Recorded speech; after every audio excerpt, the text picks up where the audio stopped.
Assalamu alaikum wa rahmatullahi wa barakatuh. Alhamdulillah, aquí estamos nuevamente. Traté de hacer algo diferente el día de hoy. Traté de hacer una conversación, estas nuevas modalidades que hay, ¿va? Y quería hablar con un hermano de Veracruz que muchos conocemos, a Ahmed, que para mí es un hermano que bastante intelectual y culto, y quería yo hablar de la fe en nuestra época, en el siglo XXI. Y creo que en un formato de conversación pudiera estar más entretenedor, más padre, ¿no? Pero alhamdulillah tratamos de hacer cosas a última hora y pues no se pudo, pero voy a averiguar esto porque veo que pues hay varias formas, ¿no? Estuve jugando un poco con el Zoom y quiero hacer esto de Facebook Live, ando viendo. Traté de aplicar lo que viene de formato por default con el hermano Ahmed, pero pues no se pudo. Pero quiero dar un preámbulo, inshallah. Hemos estado hablando las últimas pláticas sobre un tratado de Akida, en lo que comprende el imán, el conocimiento del imán. O sea, obviamente cada ser humano tiene información en el cerebro, tiene experiencias y es guiado por Allah subhanahu wa ta'ala, su corazón está con Allah, pero pues también alimentamos el hombre se alimenta de ideas, y estas ideas pues realmente llegan de dos formas: o llegan por medio de la revelación, o sea, no uno mismo, ¿verdad? Eso déjaselo a Ibn Arabi, sino del Corán y la Sunna, es lo que comprendemos del más allá, ¿verdad? O sea, hay cosas que nunca vamos a comprender del Ghaib, del mundo no visto, salvo por revelación. O sea, yo no puedo conocer y saber de ángeles. Me acuerdo una vez me habló una persona, creo era de Televisa, y quería que hablara sobre los ángeles, ¿no? Y le digo, bueno, o sea, platícame tú qué idea tienes de los ángeles, porque el mundo occidental pues tiene sus cosas, ¿verdad? Sus ideas. A veces confunden demonología con lo que son ángeles, pero no por medio de experiencias. Te vas a conocer sobre el ángel Gabriel, ¿verdad? No por medio de experiencias vas a poder conocer a Allah, sino por medio de la revelación. Allah se comunicó por medio de mensajeros. Eso es la esencia, ¿no? Uno, la ilaha illallah wa Muhammad Rasulullah. Y Muhammad es el mensajero, el que recibió el mensaje, y eso es el Corán y la Sunna del profeta Muhammad sallallahu alaihi wasallam. Pero bueno, y he venido hablando en estas pláticas de la importancia de los primeros 7 siglos del Islam, cómo se fue desarrollando muchas de las sectas, ¿no? Porque muchos hablamos de que los primeros 2 siglos, ¿no? En la época de los Salaf, que hasta es menos de un siglo, ahí se desarrolla todo en los primeros años. Sí, la médula espinal, ahí se forma la base, ¿no? Ahí se forma el grosso entender, ¿no? Y un poquito más tarde, pero ahí se compilan los hadith, ahí se va desarrollando realmente la creencia auténtica, ¿no? Y a través de varias circunstancias y situaciones y grupos que fueron apareciendo en la umma, y las respuestas dadas a ellos, pues se van formulando algunas posturas, ¿no? O sea, los sahaba no pensaron en todas las situaciones, pero surgieron circunstancias después de los sahaba, y se respondieron de acuerdo al fahm de los salaf, al entendimiento de los salaf. Pero esto fue algo continuo hasta el 7º siglo. Ibn Taymiyyah fue para mí en este aspecto, pues teológicamente hablando, el gran escolar que defendió el entendimiento de los salaf. O sea, hizo el gran esfuerzo para aterrizar las cosas sobre el Corán y la Sunna, y posteriormente, quizá después de mucha introducción del mundo moderno, por decir, Pues Sheikh Uthaymeen también este, añade a eso. Obviamente hay que considerar, y de eso quiero hablar hoy también. Yo creo que los primeros siglos del Islam son muy básicos para que entendamos nuestra fe, pero también es importante entender los últimos 300 años de la civilización en la que vivimos. Yo creo que hay que regresar, los musulmanes deberíamos de estudiar a fondo para comprender nuestra condición y cómo, por qué nuestra fe está a los niveles que está hoy, por qué no tenemos un liderazgo, una sola orientación, por qué estamos en la condición que estamos como umma. Y pues tiene mucho que ver con nuestra fe, o sea, no la composición de nuestro imán ni de los elementos que la componen, sino en las circunstancias en las que estamos viviendo y nuestra adaptabilidad a las circunstancias. No nos estamos poniendo al par de las circunstancias. Apenas ahorita, por eso me tardé también un poco, me escribe un hermano de Croacia que querían algo, creo era para una televisora de los Emiratos Árabes, y me enfadé un poco con ellos, porque dicen, haz un video de 2 minutos en español, en tu idioma, y no sé ni, alhamdulillah. Entonces les hago un pequeño video ahí de que hola, soy Omar Weston, vivo en México, y querían que mencionara algo del coronavirus. Digo, pues aquí andamos en la pandemia con el coronavirus y bla bla bla, tantito de eso. Pero luego me manda otro, dice, no, quiero que digas, o sea, ya como corta acción, otro, mándame ahora otro diciendo, somos un solo mundo,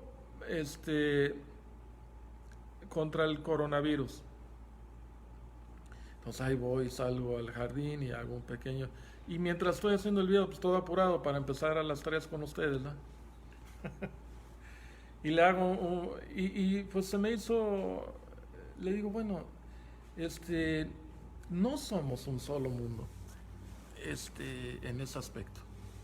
Y es uno de los grandes problemas. O sea, yo me podría poner aquí a cantar We are the world, we are the children, ¿no? Así como hace muchos años hicieron un tour y todo un show los pop, ¿no?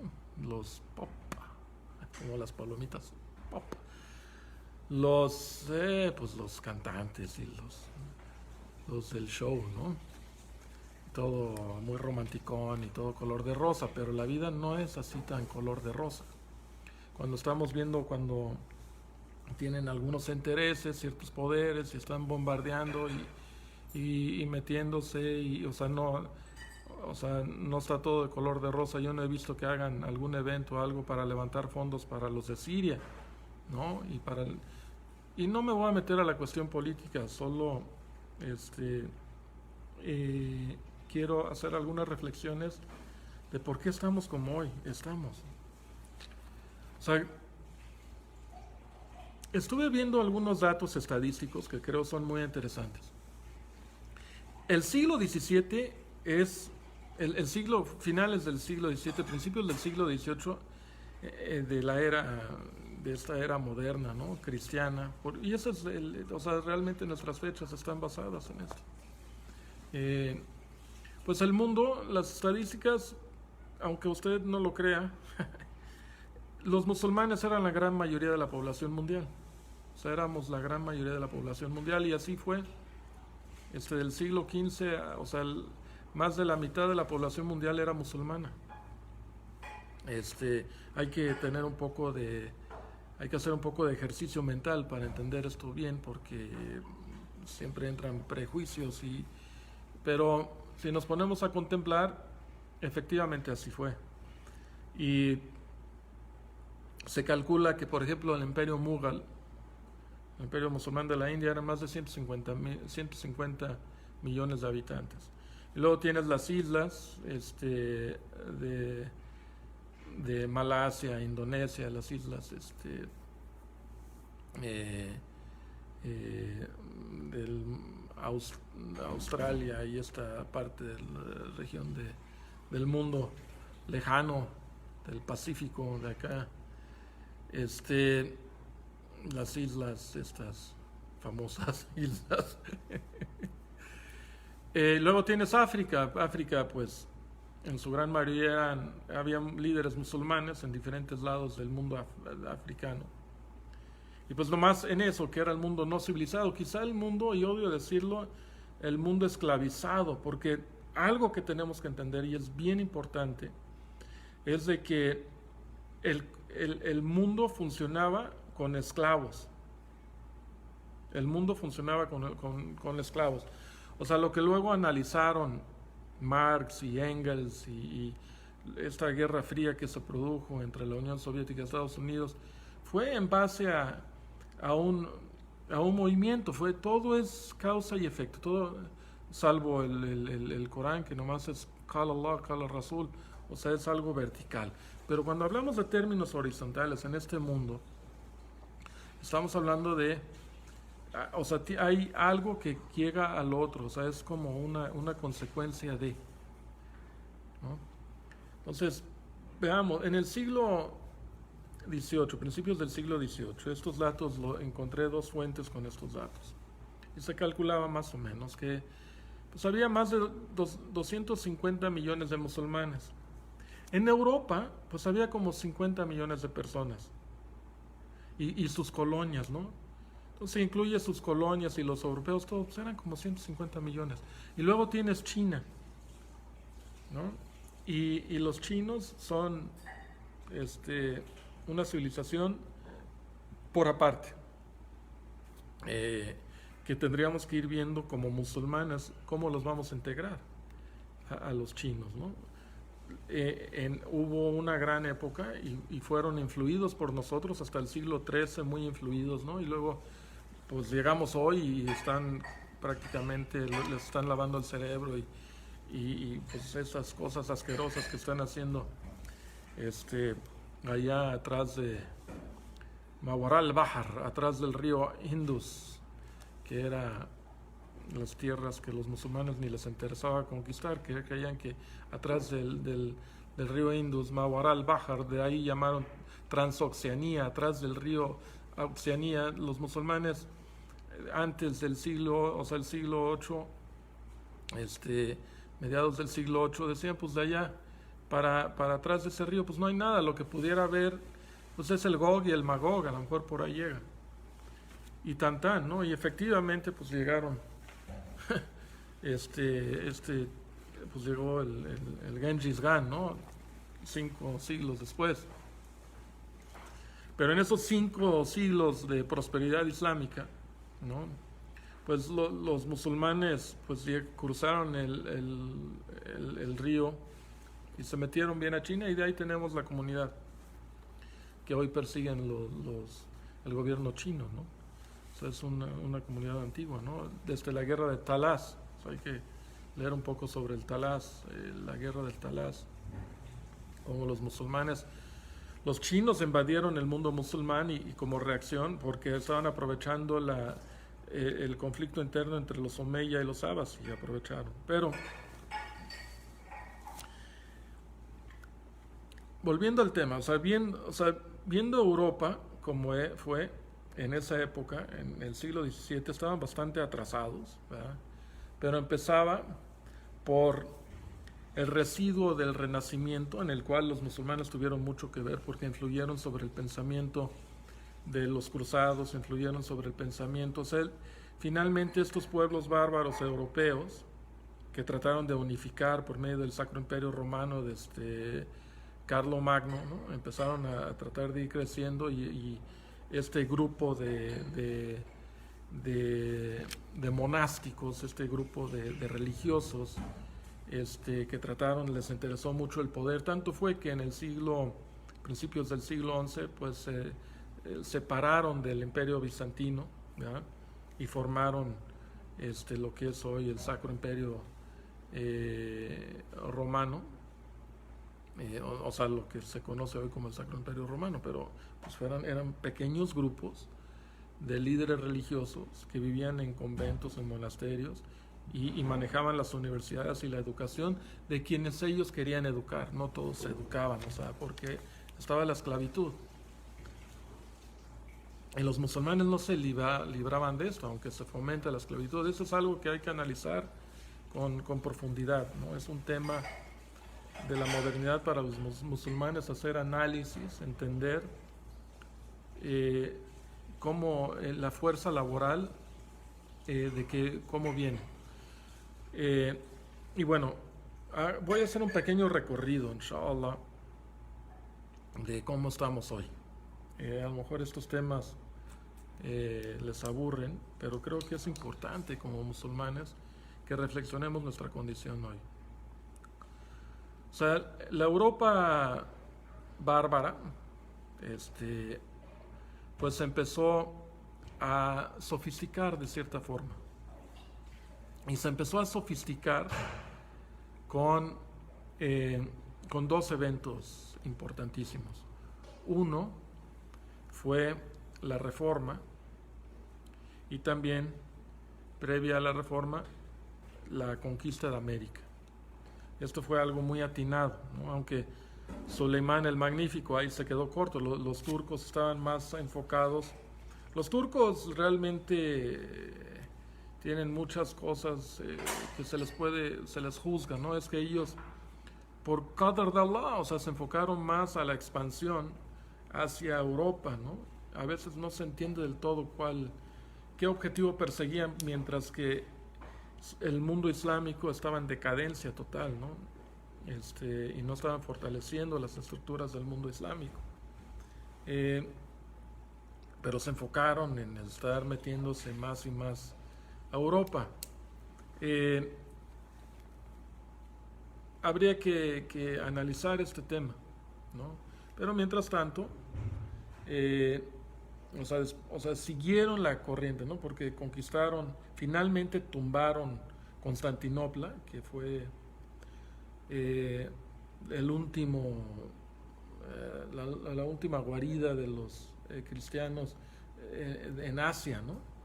Ahí estaba el pequeño hub, como hub de centro de cristiandad, ¿no? Y pues los musulmanes, el conquistador Mohammed al-Fatah se mete, conquista, y esto fue a mediados del siglo XV, y esto aceleró un poco el financiamiento, porque estaban sufriendo también los europeos, el lado oeste del Sacro Imperio Romano, estos bárbaros unidos bajo la cruz trinitaria, que no todos, antes los primeros cristianos no eran trinitarios, ¿no? Eran arianos, ¿no? Los lombardinos, muchos cristianos habían recibido una da'wa, una invitación hacia el arianismo, ¿no? Que había muchas sectas y demás, pero con Carlomagno se fue desarrollando esto y se fueron consolidando, pero fue por medio de estructuras eclesiásticas, estructuras religiosas, monásticas, y empezaron a educar a la gente en el trivium y en filosofía y demás, y influidos por los musulmanes. Pero era un mundo pequeño. Pero por qadr de Allah y por los musulmanes que andábamos dormidos realmente y peleados, o sea, entre los omeyas de España, todas las taifas que se formaron, los turcos invaden Egipto y destruyen lo que quedaba del imperio Abbasi, con los mamluks, no establecen un vínculo fuerte con el imperio mughal, que les digo era más de 150 millones de musulmanes, que todavía faltaba educar a muchos de ellos, ¿no? Faltaba mucha educación. Estaban los safavidas, el gobierno que empezó sunita y terminó chiita, por cierto, que los persas no fueron siempre chiitas, pero eran un núcleo muy pequeño realmente en números y en cantidades. Pero el mundo musulmán pues era lo más grande, o sea, para cuando después de la reforma, la conquista de América, las riquezas de América hacia la Europa, el crecimiento de Europa, ¿va? Con sus colonias, tanto los portugueses como los españoles, como los ingleses, ¿va? Y los holandeses con las tierras musulmanas de Indonesia y la competencia entre Inglaterra, las rutas de las especies entre Inglaterra y Holanda, los pleitos que tuvieron ahí entre los españoles y los ingleses y bla, bla, bla. Eventualmente pues se fueron fortaleciendo como cristiandad, aunque separados, no todo uniforme. Realmente pues estaban los de la Reforma, los protestantes, y estaban los católicos todavía. Pero el mundo protestante, por medio de Inglaterra, que tuvo su primera guerra civil, ¿no? Empezaron a desarrollarse y a cuestionarse todo, cómo vivir independientemente, independientemente de un solo poder, que era el Sacro, y incluir una nueva forma de gobernar. Estaban cuestionando todos los aspectos. Y pues yo creo que John Locke fue el que empezó realmente a consolidar, como que metió después de otros pensadores como Holmes, empezó a cuestionar que era válido cuestionar, era válido el dissent, ¿no? El disentir, el no estar de acuerdo, y que eso era lo que fortalecía una sociedad. Y de ahí se fueron rápidamente a llegar a lo que fue la Revolución Francesa. ¿Por qué les digo todo esto? Porque tiene muchísimo que ver con tu forma de vida musulmán y la forma de todos los que hoy viven. Todos los que hoy viven sobre la faz de la tierra están influidos por este modelo de la Ilustración, inclusive más influidos que por nuestra misma forma de vida, que es el Islam. Y esto podría entrar a debate con ustedes, pero hemos sido más influidos por este modelo, que se juntó con otros que nacieron de lo mismo. Es decir, cuando se establece finalmente ya la Revolución Francesa y estos modelos, y se empiezan a consolidar las primeras naciones, las primeras repúblicas, este proyecto que realmente fue un proyecto masónico, ¿no? Benjamin Franklin, Thomas Paine, estos que empezaron y luego pues Voltaire y los de Francia, Robespierre, pues eventualmente, ¿verdad?, toma el poder. Estos arrancan y empiezan su proyecto de naciones. Pero la gran nación, todavía hasta esta fecha, pues era el Imperio Otomano, el Imperio Mughal, y el mundo musulmán seguía siendo la gran mayoría de la población, y estaban más civilizados hasta esa época, y tenían una ideología más uniforme que el resto del mundo. ¿Ok? Esto es un hecho. Obviamente, pues la historia nunca no las pinta así, porque la Ilustración nos ha contado y relatado la historia, ¿no? O sea, ellos son los que nos han puesto la currícula educacional aún en las universidades islámicas. O sea, seguimos este modelo, y tienes que seguir, o sea, de grosa forma estos modelos para ser parte de la familia global, ¿no? O sea, esto es un hecho, no tengo que explicárselo, porque, o sea, obviamente para ser miembro de la OMC, para ser miembro de la ONU, para ser miembro de muchas cosas, necesitas ser parte de tener una cierta uniformidad con los parámetros, necesitas tener un país con una constitución, ¿no? Hay ciertos requerimientos. Y pues hoy es una de las épocas para cuestionar todo.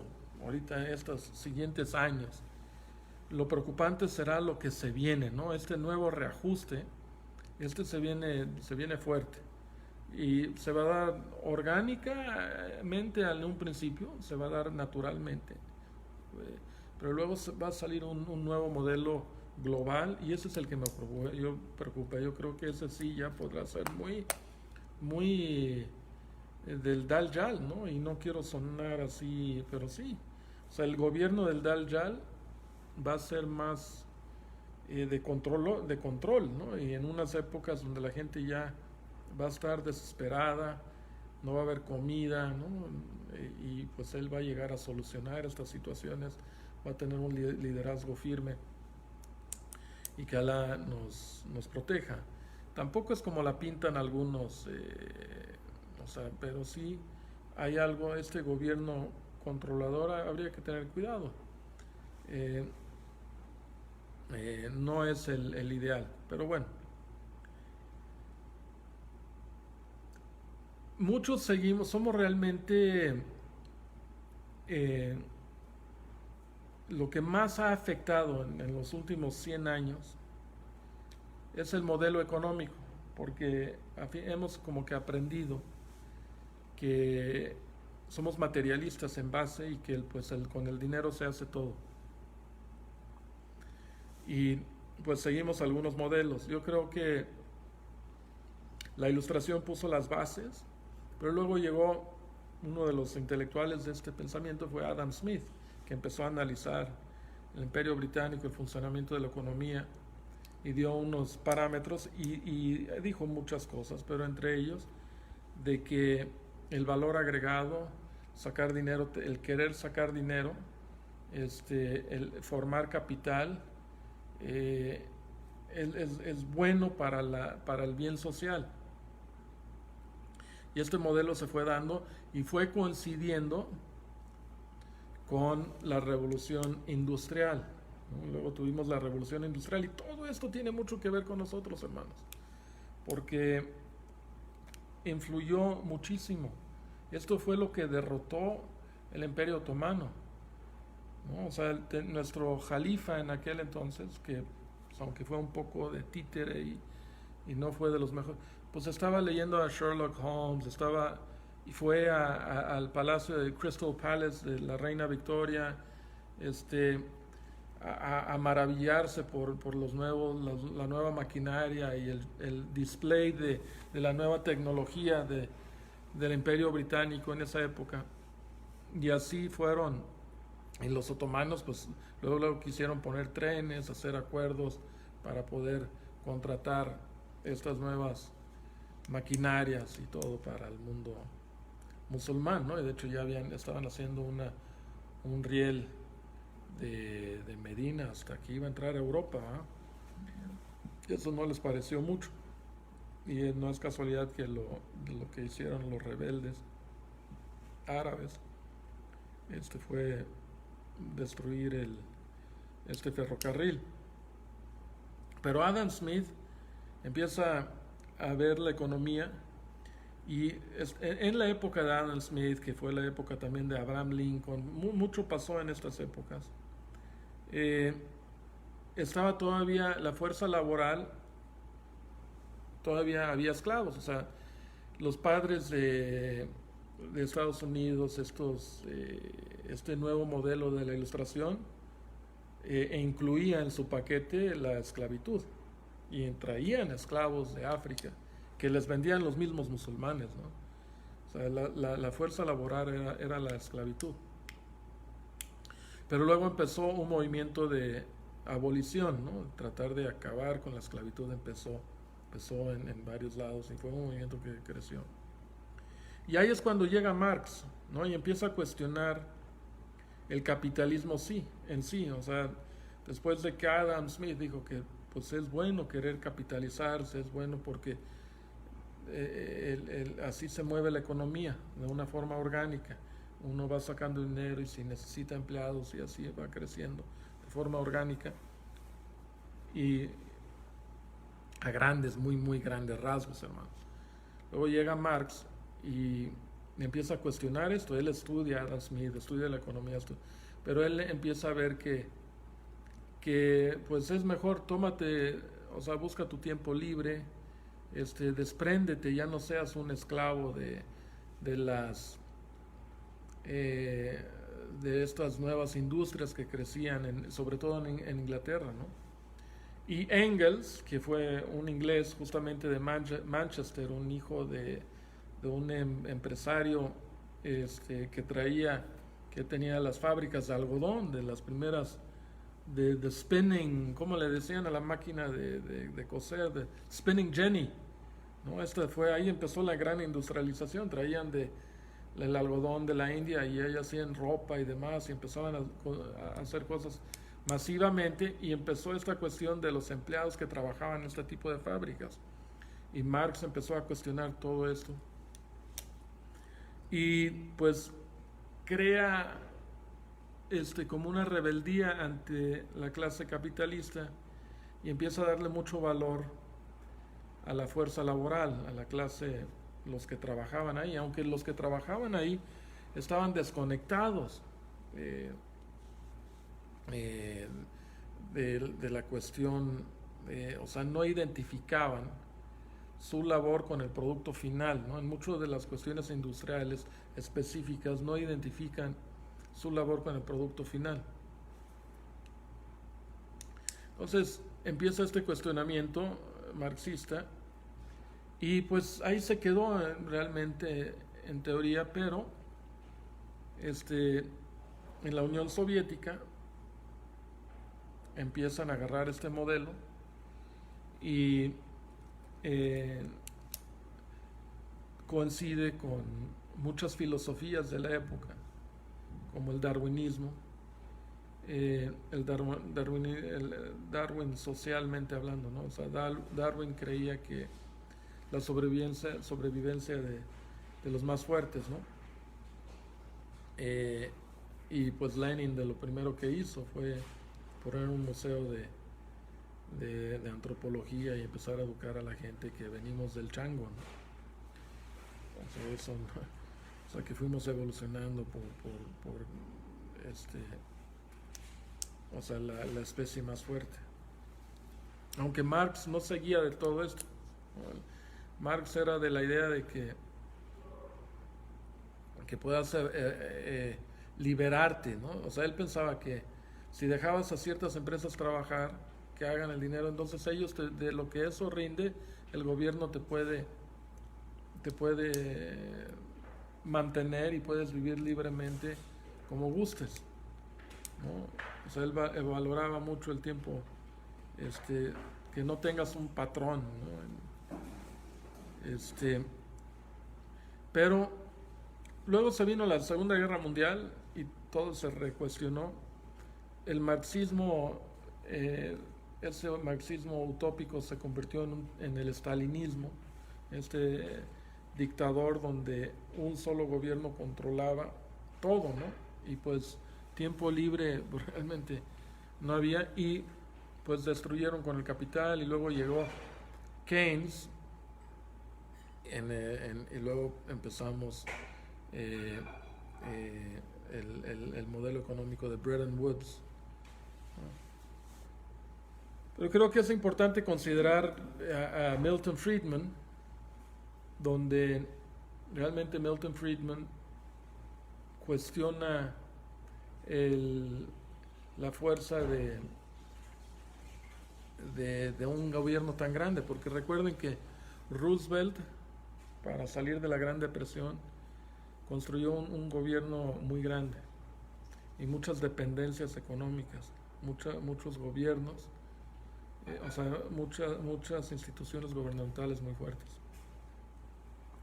Entonces, como musulmanes también habría que estudiar a Milton Friedman, creo, porque el modelo económico de Milton Friedman también se asemejaba un poco al modelo del califato, en el sentido que pues tomaban importancia a la defensa de un estado, pero no era tener un estado que controlaba todo, ¿no? O sea, que le daba a todos todo. Y esto es uno de los grandes problemas que tenemos hoy, porque ahora ya es otro modelo de crédito y para nuestras generaciones pues seguimos en esta cuestión todavía marxista para algunos y otros capitalistas, pero ya eso ya se acabó. Llevamos viviendo ya décadas en un modelo donde las bancas centrales están controlando el flujo del capital.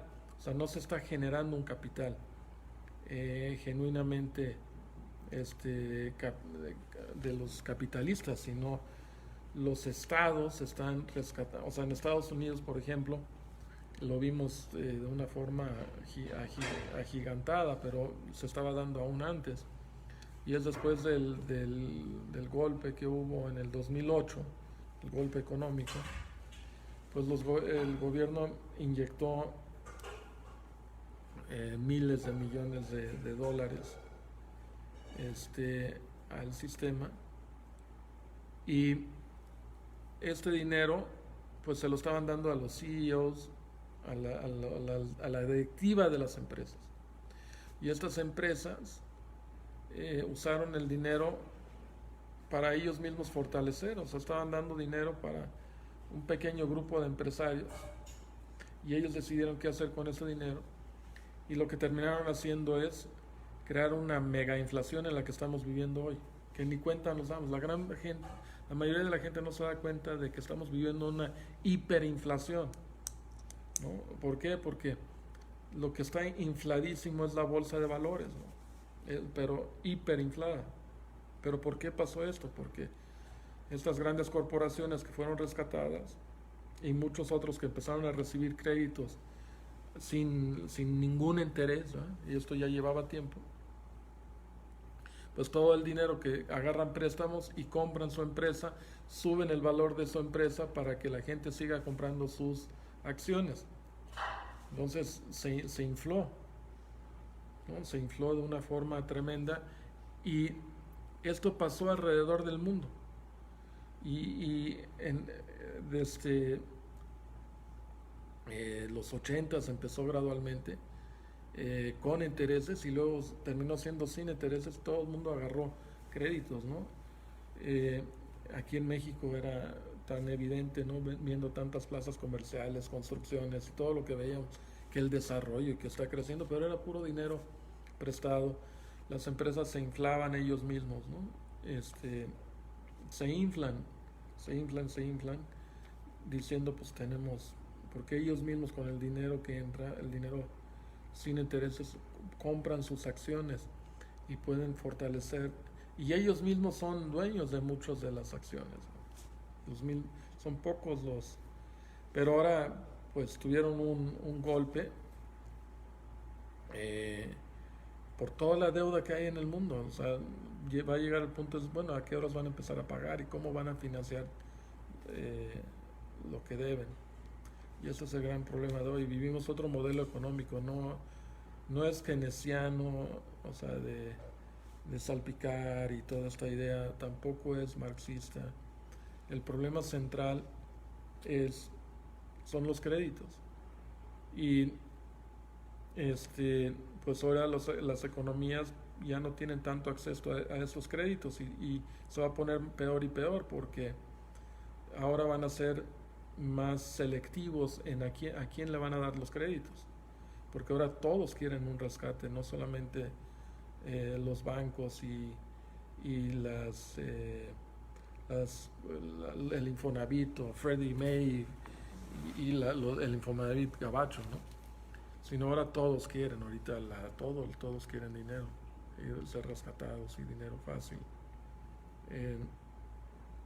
y se los están dando, pero ahora es mucho más selectivo, ¿no? Ahora México necesita dinero, pero lamentablemente, o sea, si hay algo, sí cometió un error el presidente de México, y fue un error con el aeropuerto. O sea, odio decirlo, pero si analizas la situación financiera, fue un error.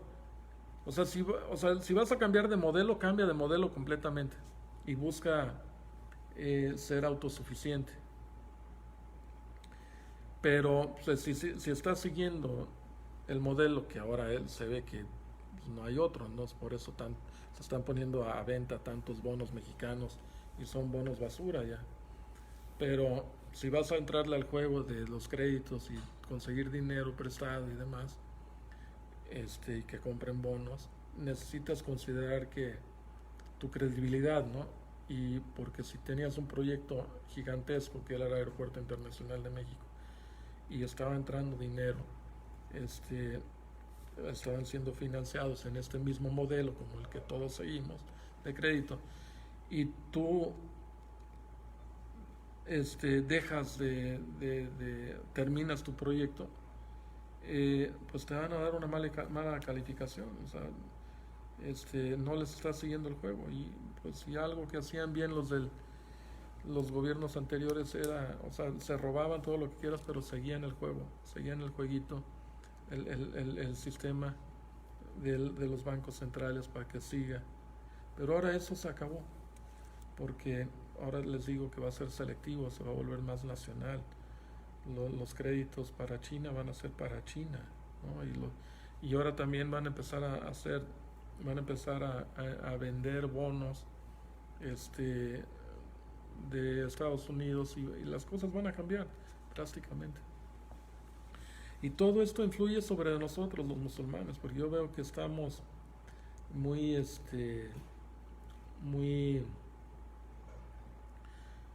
nosotros tenemos soluciones a esto.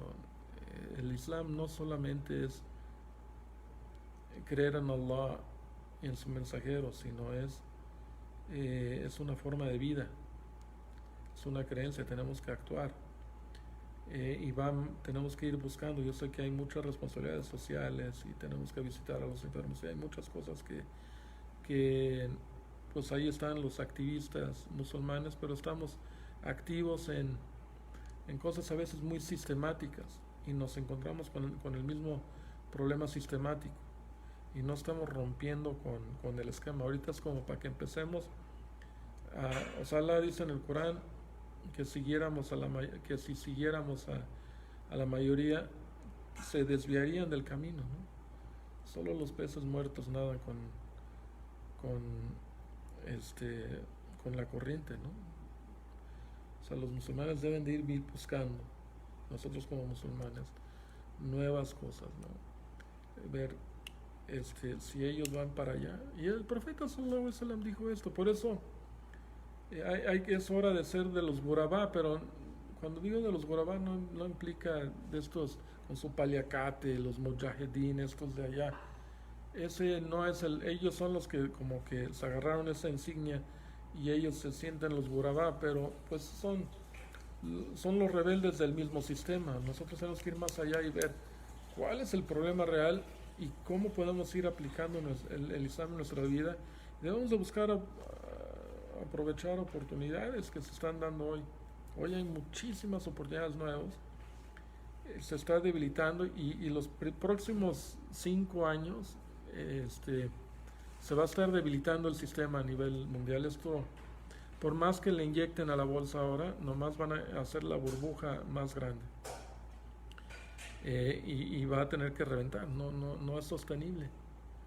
Pues ahorita fue una pandemia y cayó así fuerte, y ahorita lo están reconstruyendo con trillones de dólares, inyectándole otra vez, y está pasando lo mismo. Le están rescatando a Boeing, a Delta y las líneas aéreas, pero como ya aprendieron, o sea, Warren Buffett, por ejemplo, ya aprendió. Dice, bueno, él había comprado acciones de estas aerolíneas, pero ya vio que ya los rescató el gobierno y se salió, los vendió, porque dice, es que con Citigroup, por ejemplo, en el último crash, cuando se involucra el gobierno, valen gorro. Y este es el problema de los socialistas y de stalinistas y estos gobiernos que ni tienen paraestatales realmente que funcionen, y ni siquiera podrían elaborarlas y hacerlas que funcionen. O sea, en la época de Marx era, pues vamos a no tener tanta producción y tantas cosas para tirar, ¿no? Porque bien decía, eso sí es cierto de Marx, o sea, la sobreproducción causaba pobreza de cierta forma. Es un tema que hay que analizar, pero él decía pues que no más un solo ente, una sola empresa para lavarte los dientes, de pasta de dientes, que haya una sola y que esa se dedique y que sea del Estado. Pero el problema es de que terminan dirigiéndole los burócratas. En ese sentido, pues el mejor ejemplo es China hoy. Pero fíjate cómo viven los chinos, dónde están los derechos, lo que decía Marx, pues, tu tiempo libre para que puedas ahí estar gozando, está en las fábricas y te van a dar, el Estado te va a dar dinero para que estés libre. Eso nunca pasó. Al contrario, ¿cuál libre? Ni pasaporte te daban, ni estabas, o sea, pregúntale a la gente que vivía a Merkel, ¿no? Merkel para mí es una de las mejores, este, más atinadas en ese aspecto, ¿no? O sea, ella siguió el juego global, y sigue ahí defendiendo el globalismo con ese modelo, pero no funciona. Y saben que no funciona. Este, y pues la civilización islámica tenemos algo, y eso es que sabemos que este mundo, o sea, tenemos esa agresividad en sí, y digo agresividad en el, o sea, hablan como de energía, ¿no? De la luz, o sea, o eres negativo, o eres atrayente o repelente, o sea, los electrones tienen que salir, ¿no? Entonces, tiene que haber esa positividad, y no hablo de la positividad humanista de que, ay, piensa bien y se te irá bien, no. Estoy hablando de, tiene que haber acción, esa agresión. Nosotros como musulmanes, porque lo que prohíbe lo que prohíbe la acción en muchos de los casos es el miedo. Y el musulmán no debe tener miedo, porque, pues, ¿qué puede perder? ¿Qué puede perder, no? Porque sabe que esta vida, pues, o sea, nuestra vida está en manos de Allah. Y aunque todo el mundo se reuniera para hacernos un daño, no pueden, salvo lo que Allah haya decretado para nosotros. Y si se reunieran para hacernos algún beneficio, no pueden, salvo lo que Allah ha decretado para nosotros. Y pues las cosas debiesen de estar a nuestro favor, pero lamentablemente el sistema, nuestros líderes en el mundo islámico, hoy peor que nunca, ¿no? Por ejemplo, el gobierno de Saudi Arabia, que es uno de los países que pues, no tendría esperanza. El gobierno turco, pues todavía está saliendo de décadas de oscurantismo, de secularismo muy negativo, y pues siguieron un modelo como que trataron de acomodar las cosas ahí, de meter algo de Islam, para hacer algo muy gradual. Y Saudi Arabia, pues después de llegar de un modelo muy único, ¿no? El de Mohammed ibn Abdul Wahab, que fue justo en la misma época que Benjamin Franklin estaban elaborando toda esta idea de la ilustración. Pues Mohammed Abdul Wahab empezó un movimiento muy sencillo, pero muy interesante, y que influyó sobre el mundo islámico, ¿no? Porque el mundo otomano trajo, el sufismo es como el opio, como que, y perdónenme, esto ha sido como un cáncer para el musulmán, el sufismo. O sea, dicen, no, es que te da paz, y en este mundo no somos budistas, necesitamos actuar, ¿no? Necesitamos actuar, tener esa agresividad, o sea, salir a luchar, a buscar soluciones, ¿no? Y tampoco sirve el modelo materialista, o sea, de complacente occidental, diciendo, bueno, como el príncipe de Saudi Arabia hoy dice, bueno, es que pues el capital fluye en las empresas modernas, y pues yo quiero que me acepten, que pueda entrar al juego, quiero que meter a Aramco a Wall Street, y pues lo rechazaron, lo tuvo que hacer en Saudi Arabia. Quiero jugar, quiero ser parte de esto, y acéptenme, y voy a hacer una super ciudad ahí en Tabuk. Dijo el profeta sallallahu alaihi wasallam que ni tomáramos el agua de Tabuk, le dijo a los compañeros que ni se metieran ahí, y él ya quiere hacer ciudades ahí. A lo mejor hay un pueblo destruido ahí. Allah nos ayude, estamos en una circunstancia bastante complicada, pero hay solución. O sea, miren, nosotros decimos a la ligera que el Islam es la solución. Kitab Tibyan Likul Shay es un libro que aclara todos los asuntos, pero no estamos buscando la solución en el Islam, ¿no? Nos hemos vuelto musulmanes de templo, del modelo occidental. O sea, las constituciones que sigan igual, el código penal que siga igual, el código civil que siga igual, la economía que siga igual. Ay, pago zakat, pero estás pagando 40% de tus cosas en impuestos y estás pagando. El zakat es el impuesto. Y es a todo dar el impuesto. Pero no es nomás el 2.5 ya, ¿no? O sea, ojalá tuviéramos este tipo de economía. Las fronteras en el Islam, realmente en el mundo musulmán no debiese de haber fronteras, ¿no? Al contrario, no solamente te deben de dar acceso, sino tú llegas como viajero a algún país musulmán, tienes derecho de quedarte ahí. Debe de haber lugares patrocinados por la sociedad, no por el gobierno. Esto del gobierno grandote y patrocinador y miembro de todo y o sea, todas las credenciales y las certificaciones, pues este gran gobierno y amado por, o sea, estos grandes gobiernos y en asociación con otros gobiernos y todas estas instituciones, ¿no? O sea, el sector salud se juntan todos el sector salud del nuevo bajo la ONU, la educación se juntan todos y así, no, eso no es islámico. O sea, sí buscamos el bienestar, sí, pero tenemos nuestra propia forma. O sea, ahí donde creo que deberíamos de leer más a Milton Friedman. Piensen, o sea, yo sé que por eso me quería hacer yo una conversación, por ejemplo, con hermanos como Ahmed Velayati, porque con ese hermano sí se puede conversar bien, y hay otros también, pero no solamente es pura akida, ¿no? El Islam no es pura akida, tampoco es nomás salat y tampoco es tratar de volar una alfombra, ¿no? O sea, no somos... O sea, el sufismo en ese sentido, el tipo Ibn Arabi y todos aquellos que creen en esas cosas y que ven el sufismo como tipo budismo, como el budismo zen y no al materialismo y eso es como para Woodstock. Aquí necesitamos gente activa, pensadores y que lo mismo, esos pensadores de la Ilustración que pues viendo el conflicto, o sea, por medio del conflicto se evolucionó dieron respuesta, no tuvieron de otra, o sea, por medio de la guerra civil británica, o sea, cuando mataron al rey, o sea, Oliver Cromwell, uno de los parlamentaristas, mató al rey, ¿verdad? Y luego pues todos, y de ahí empezó a cuestionarse todo, ¿no? Bueno, hermanos, ya, está ahí. Inshallah, ya mañana sí vamos a darle a la Akida, inshallah. Que el akida es básico, todos deben de comprender su akida, su creencia como musulmán.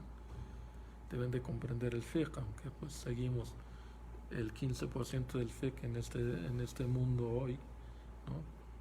Pero siquiera deberíamos de comprenderlo para poder dar respuesta a los no muslims, ¿no? Y odio decirlo, como estos de la televisora, estos que querían que yo dijera hay un solo mundo y todos estamos en contra el coronavirus. No, así me dijeron, es que ve y di esto en tu video y me lo mandas. Como para... Y quieren meter todos diciendo esto en diferentes idiomas. Le dije, ¿sabes qué? Pues yo no le entro y discúlpame. Y como que se enfadó, pues es que... Dije, es que no somos un solo mundo aquí. O sea, no va por ahí. Wa subhanaka Allahumma wa bihamdika wa ashhadu an la ilaha illallah وأشهد أن لا إله إلا أنت واستغفرك وأتوب إليك